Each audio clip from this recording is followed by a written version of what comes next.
Hello everyone, welcome to the YouTube channel of Rege Dixit science academy. Last lecture हम लोगों ने JEE advance का problem solve किया था जो 2022 में पूछा था related to topic projectile motion. वैसे ही एक और सम मैं आपके लिए यहाँ पे लाया हूँ, एक और प्रॉब्लम आपके लिए मैं लाया हूँ जो same topic say that is projectile motion, लेकिन पूछा कब गया था? जेई एडवांस 2019 में। लास्ट लेक्चर का जो प्रॉब्लम था उसको मैंने जैसे कि बताया था कि इजी टाइप का प्रॉब्लम था। वहां पे हम लोग को क्या करना था, सिर्फ जो अपने प्रोजेक्टाइल मोशन के फॉर्मूलाज है वो डायरेक्टली अप्लाई करने थे, सिंपलीफाई करना था, आंसर डायरेक्टली आ गया था। बट ये जो प्रॉब्लम आज मैं आपके लिए लाया हूं बच्चों, ये भी न्यूमेरिकल टाइप ही है, लेकिन इसका डिफिकल्टी लेवल थोड़ा ज्यादा रहेगा बिकॉज इसको आपको अलग एक ट्रिक यूज करनी पड़ेगी। आगे जाके ये क्वेश्चन थोड़ा सा अलग लेवल पे जाता है जहां पे आपको मैथ्स के कुछ कांसेप्ट्स यूज करने पड़ेंगे।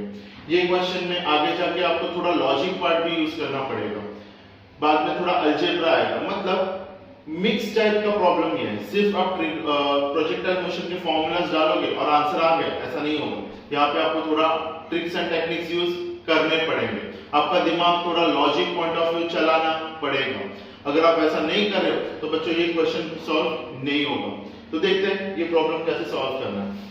पहले प्रॉब्लम पढ़ते हैं। A ball is thrown from ground at an angle of theta with horizontal and with an initial speed of u0. For the resulting projectile motion, the magnitude of average velocity of the ball up to the point when it hits the ground for the first time is v1. After hitting the ground, the ball rebounds at some angle but with reduced speed of v0 upon alpha। मतलब initial speed मेरा u0 था और अब मेरा speed कितना हुआ u0 upon alpha, u0 upon alpha। Its motion continues for long time as shown in the figure। यहाँ पे मैंने आपके लिए डायग्राम निकाली है, मतलब एक बॉल या फिर एक ऑब्जेक्ट मैंने ऐसे थ्रो किया, वो प्रोजेक्टाइल मोशन फॉलो करेगा, बाउंस होगा, फिर से प्रोजेक्टाइल मोशन फॉलो करेगा, बाउंस होगा, फिर से प्रोजेक्टाइल मोशन, लेकिन विद डिक्रीजिंग हाइट। क्लियर?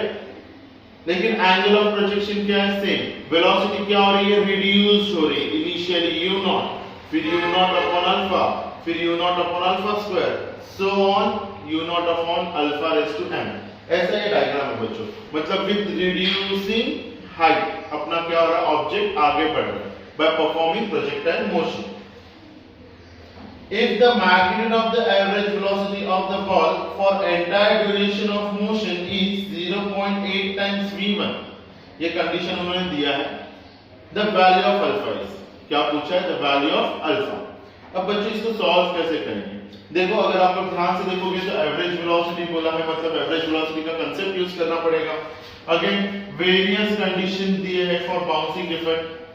तो शुरू करने से पहले हम लोग फर्स्ट कंडीशन लेते हैं फॉर स्टार्टिंग पॉइंट और we can say for first bound. Clear? क्या आएगा मेरा t0, मतलब फर्स्ट टाइम ऑफ लाइट होगा कौन सा? फर्स्ट बाउंस का time of light will be what? Time of light का फॉर्मूला हम लोग को पता है 2u sin theta upon g। ये फॉर्मूला हम लोग को पता है।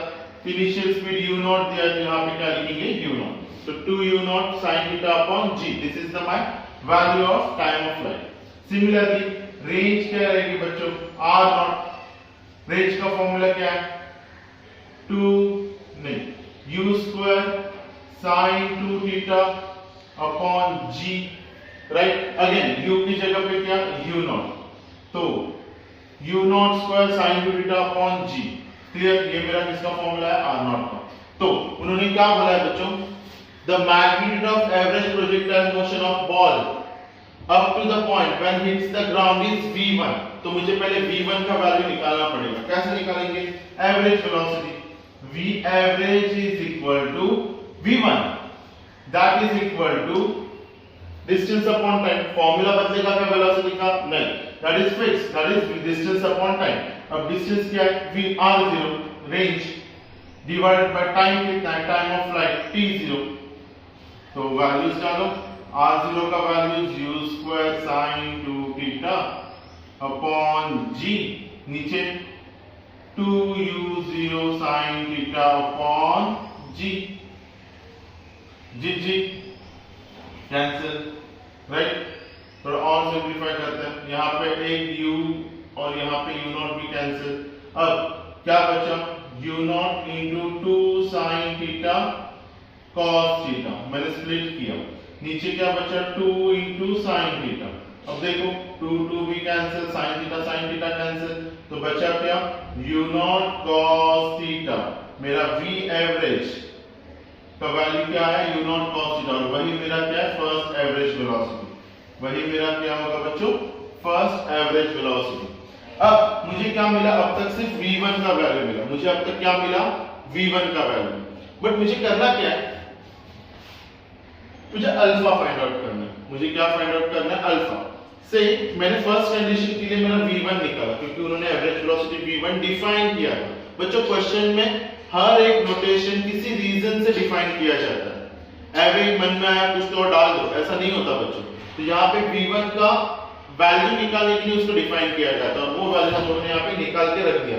शायद आगे जाके ये अपने को वैल्यू लगेगा, कहाँ लगेगा देखते हैं। अब फॉर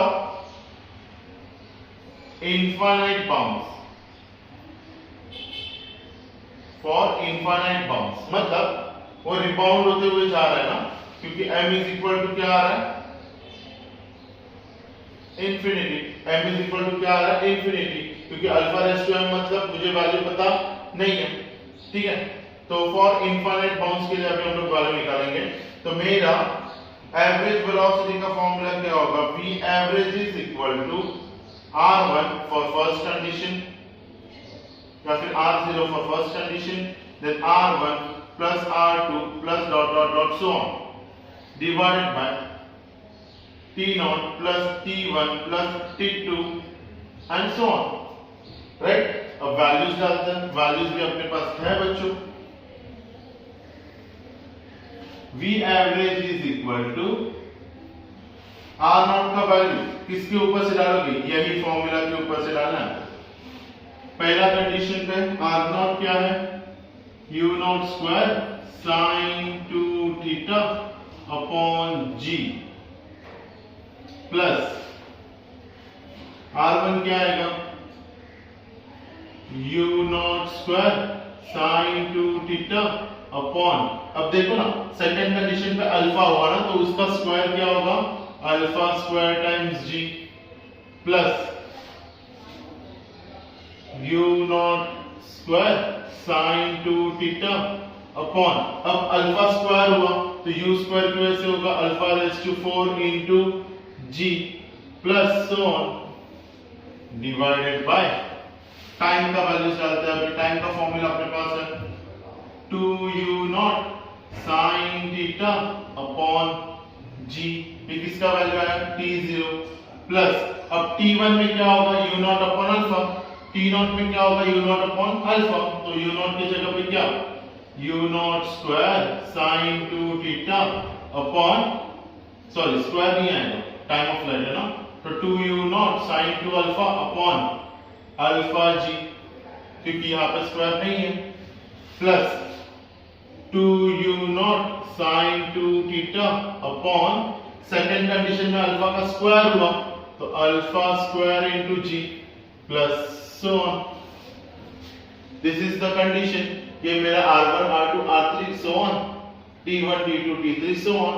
अब न्यूमरेटर में कॉमन क्या निकलेगा बच्चों, चेक करो, न्यूमरेटर में कॉमन निकलेगा u0 square sine 2 theta upon g, denominator में कॉमन क्या निकलेगा 2u0 sine theta upon g।